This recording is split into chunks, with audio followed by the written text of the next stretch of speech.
Hello দর্শক ভাইয়েরা, আপনাদের সামনে একটা গাছ নিয়ে হাজির হলাম। এই গাছটা খুবই সুপরিচিত এবং সবাই জানেন এই গাছটা। এই গাছের যে গুণাগুণ আপনারা হয়তো জানেন না। এই গাছটা এতটাই পাওয়ারফুল একটা গাছ যে দাদা ভাইদের জন্ডিস কোনো মতে ভালো হয় না, সেই দাদা ভাইদের জন্য খুবই পাওয়ারফুল একটা গাছ। ভালোভাবে গাছটা দেখুন এবং স্ক্রিনশট দিয়ে রাখুন। এই গাছ নাম হচ্ছে সিটকি গাছ।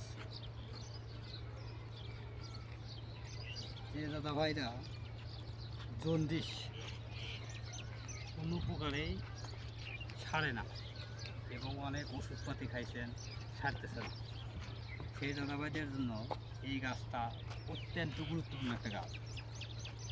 এই গাছের শিকড়, মূল শিকড় ভালোভাবে ধুয়ে পরিষ্কার করে আপনি 3 দিন খাবেন, 100% গ্যারান্টি আপনার জন্ডিস ভালো হবে।